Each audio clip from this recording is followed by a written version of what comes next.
नमस्कार मित्रांनो, आज आपण शिकणार आहेत पदावली। अनेक पेपरमध्ये पदावली प्रश्न विचारला जातो आणि भरपूर मुलं त्या ठिकाणी पदावली चुकतात।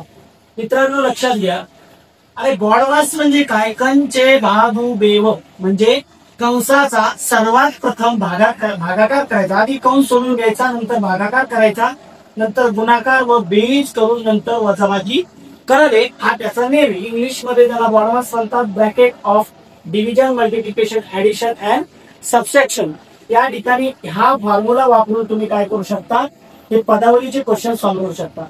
समजा एखादं उदाहरण बघून घे, काय आलं तो 15 वजा 15 भागीला 15 गुणीला 6। इतकं सोपं उदाहरण आल्याच्या नंतर सुद्धा आपण चुकतो। याचं कारण आपल्याला हा नियम आपण वापरत नाही। मग काय करायचं, पहिलं भागाकार आहे म्हणून काय करायचं, 15 भागीला 15 यांचा भागाकार करायचा। म्हणजेच 15 एक 15 वजा 1 गुणीला 6।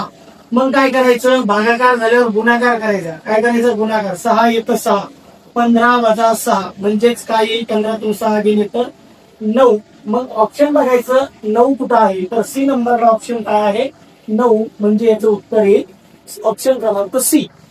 आता लक्षात घ्या, दुसरा क्वेश्चन दिलेला आहे 3 कंसामध्ये 13 अधिक 6 गुणीला 7 भागीला कंसात 11 गुणीला 3 कंस बंद वजा कंसामध्ये 12 वजा 4 गुणीला 2 कंस बंद।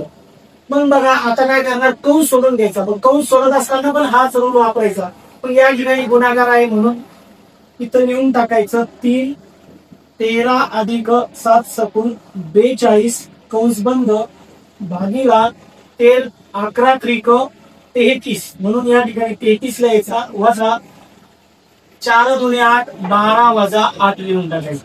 आता बघा 3 लिहून टाका, या ठिकाणी यांची काय करायची, बेरीज करायची।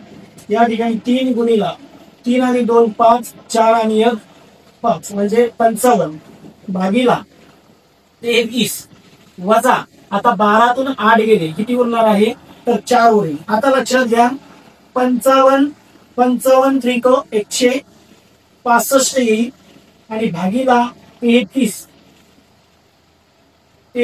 वजा 4, मग याला जर भागलं तर 33 5 165 आणि वजा म्हणजेच 5 वजा 4 जर केलं तर आपला आन्सर येईल बरोबर 1। म्हणजेच ऑप्शन क्रमांक या ठिकाणी 1 आहे, तर ऑप्शन क्रमांक बी आपलं उत्तर येईल 1।